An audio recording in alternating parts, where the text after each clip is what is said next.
Hey everyone, welcome to GameGorgon. My name is Indigo. And I'm Croog. And today we're going to be talking about the Witchweaver, which is the new,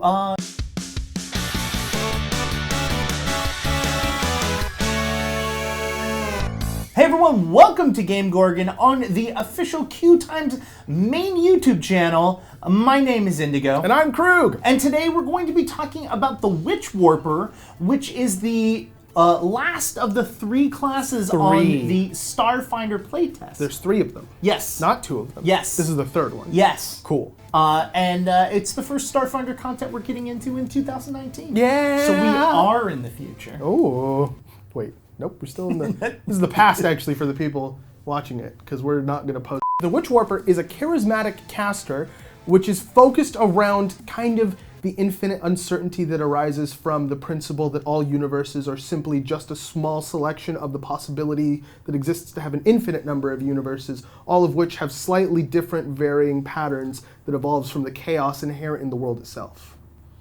Does that make sense? No, but sure. As Croog already said, the main stat is going to be Charisma. You're going to have 4 plus your int in skills, and you're going to be proficient with light armor, basic melee weapons, grenades, small arms. They have normal spells based on their Charisma modifier, Okay. Just like a normal caster would, but then they also have their Witchwarper spells, which they get based on their Witchwarper level. So it's just like additional spells known based on their level as opposed to their ability modifier. It's just a way of giving them a little bit more versatility. Okay, so let's go back a little bit about when you were talking about the Witchwarper. Yeah. Infinite worlds? Yeah, so for those of you that don't know, the universe is one of many universes, and the other universe... Possibly. Yeah.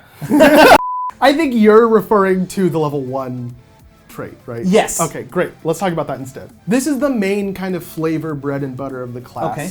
It's something that you can use twice per day at level 1, and then there are a couple levels where you get, there are a lot of levels, where it improves. Every time it improves, you gain 1 additional use of it, and some improvement to the ability. What this allows you to do at level 1 is to alter reality in a 10-foot sphere. Based on what level you're casting it at, allows you to do different effects. So level 1, you're just making that 10-foot sphere difficult terrain. This is a great time to say, that's why I love this character, because it's literally just saying difficult terrain, and then you could just make the rest of it up in terms of flavor, because you're just altering what reality that 10-foot sphere represents. Okay. This reality is coming from a planet where plant life never developed, it's all volcanoes and soot.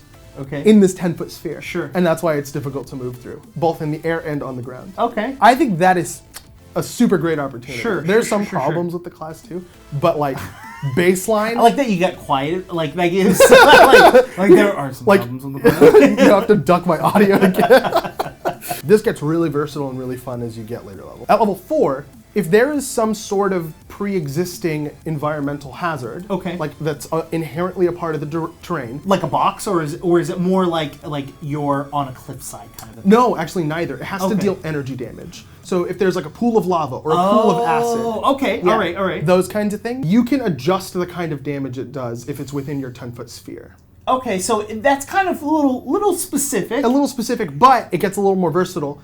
If you are targeting an environmental hazard that was created by a spell, so non-permanent in nature, you can actually still change it, but you have to roll against the DC of the spell.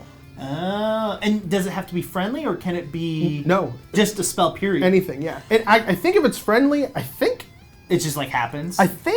I don't know. I don't think it addresses that situation really well. I would allow it as a GM, like, I'm gonna let him change my spell. Because you'd imagine, since the DC is based on the level of the person who cast it, that they have some sort of say in it, you know? But that's just me. It kind of makes your character like want to be like, old D&D was like, I want to be a lightning sorcerer. You focused on having lightning resistance and being able to cast lightning spells. You could kind of do that with this, where you're like, I want to have a lot of resistance to fire, so that when every situation someone's like, I'm an acid splash on the ground, you're like, it's not fire, and I can walk through it. Yeah, that's actually a pretty cool use of the spell. Level 7, I think, is one of the more interesting levels. It's going to allow you to terraform an area. So you can take a 10-foot square surface and either lower or raise it by 10 feet. Now, there are a couple caveats. Well, there's one big caveat, is that the space that you're terraforming has to be able to fit within the new area. So if there's like a 5-foot high ceiling and you're trying to move something 10, you can't break the ceiling. but you can touch the ceiling. So that's just kind of the limitation there. I still think it's very useful in certain situations. I think it's useful in a lot of situations because you could either go, like, is it instantly or is it like slow? It's instant. So you can be like, someone's running towards you in a hallway and you're just like, wall. Or they're running through in a hallway and you go smashed up against the ceiling. Oh! I'm not sure that you could... I'll have to look into that one. Croog that's editing this, can you do that? Oh, thanks for letting us know. At level 10, the radius that you can affect increases to 20 feet. Now, that doesn't increase the level 7, like 10-foot square area, but just the total effect area for the thing, like the difficult terrain and stuff like that, that increases to 20 feet. Also, there are certain environmental variables that you can affect at this level, like the gravity of an area, the radiation of an area, the wind, like the strength of the wind of an area. You can raise or lower a lot of them by 1 step. Okay. And that, I think, gets really strong. Because if there's, like, an advantageous effect, you can just be like, hey, more advantage, please. Or if there's a disadvantageous effect, you can just be like, let's turn that down a little bit. At level 13, you can change the atmosphere of an area to in your circle to whatever you want. No atmosphere, thin atmosphere, heavy atmosphere. Okay. And there's a set of rules for all that. Sure. Level 16 is kind of something that I feel should be swapped with any of the earlier ones. Okay. This is where you just get to deal some damage, which like is cool that you eventually get the ability to just deal flat damage, but like level 16's, it's a little underwhelming. Like I'd want the damage to be earlier so that you can contribute in that way a little bit sooner, and then maybe have one of the more unique kind of utilitarian abilities here. But that's just me. Sure. Yeah, the formula for the damage is on the screen. Like we don't need to, it's just damage, dude. At level 19, this is where it gets really strong. All the stuff that you could change from level 10, you can, instead of picking one of them, just change all of them, which could screw somebody over. Like, hey, by the way, it's really hot, and it's really windy, and there's a lot of radiation, and there's no gravity, and you're on fire, and... I don't think and you're on fire is an option. That's a really long ability, but that's kind of the one that defines your class, and that's what you start off with at level 1, and those are all of its improvements. Now we're going to go on to stuff you get at level 2. Okay. At level 2, you get your paradigm shift. Similarly to the Vanguard, there are a ton of options that you can pick for your paradigm shift. There's maybe 4 or 5 for each level that you can pick a new paradigm shift. We're not going to go over all of them because there are a ton of them. So I just picked the one that I thought was strongest for each level, and we're going to talk about those ones. Cool. A note for those reading this, phantasmagoria means a sequence of real or imaginary images like those seen in a dream. Like this. We shouldn't have done that.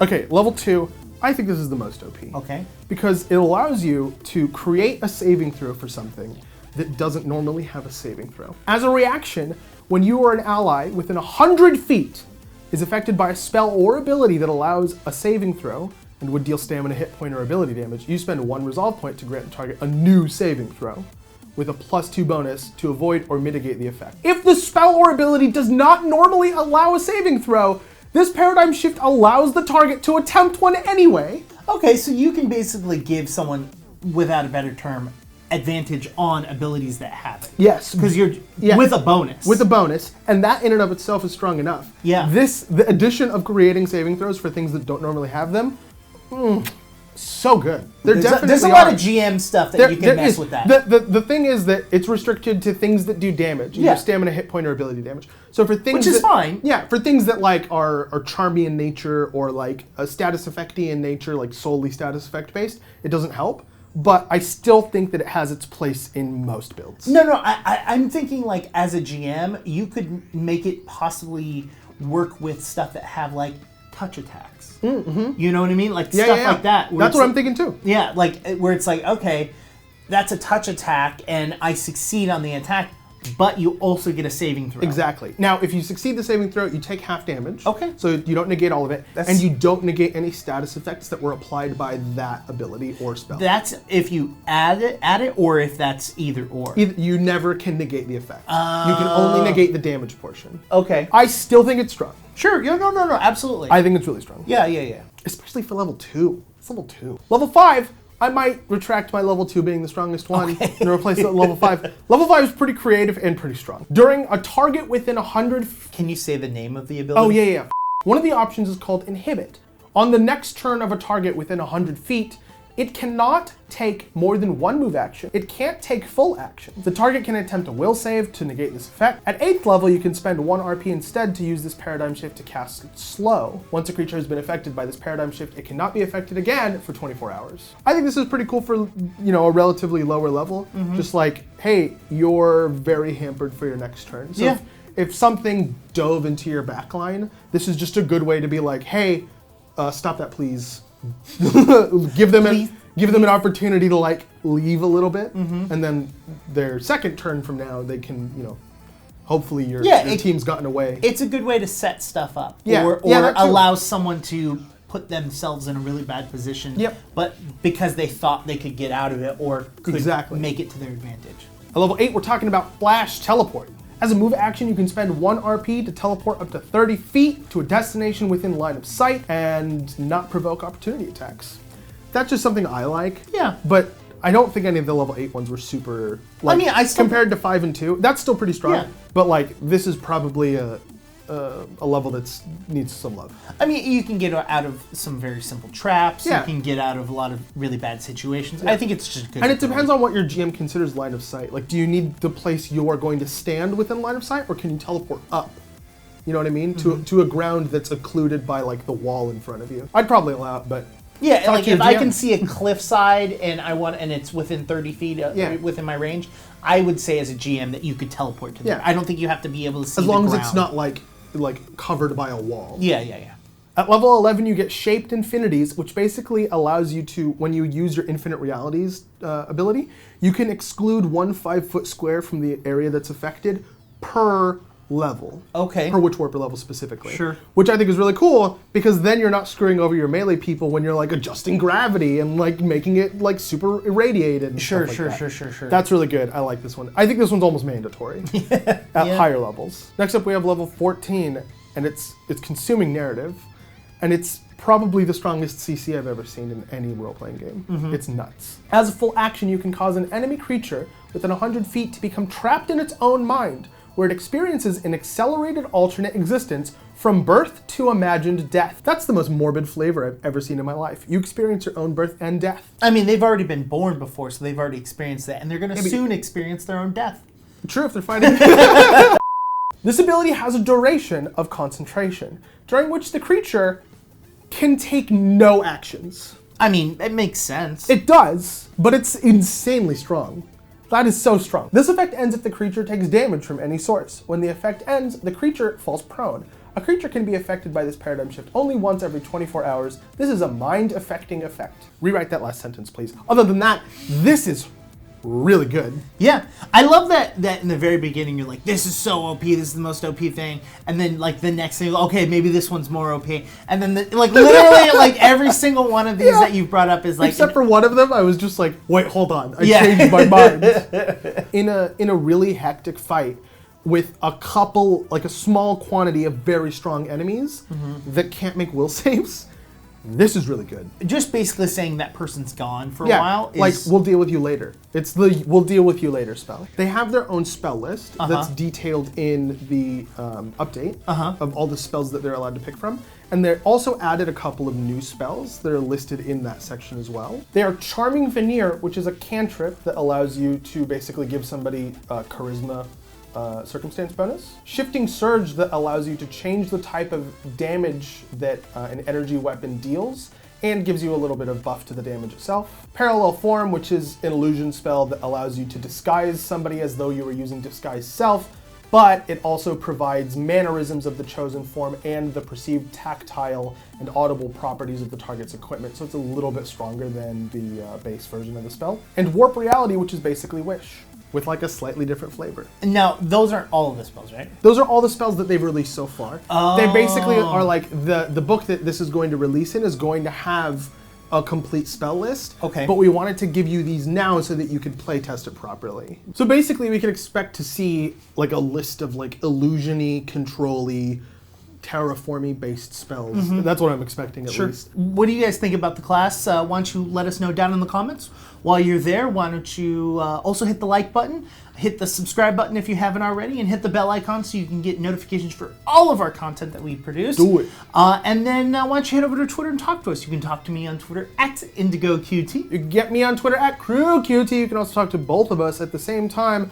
Through all of these social media things, there's 4 of them, and they all have me on them, so why not, you know? Just like cute dude over here. We've been GameGorgon. We'll see you guys later.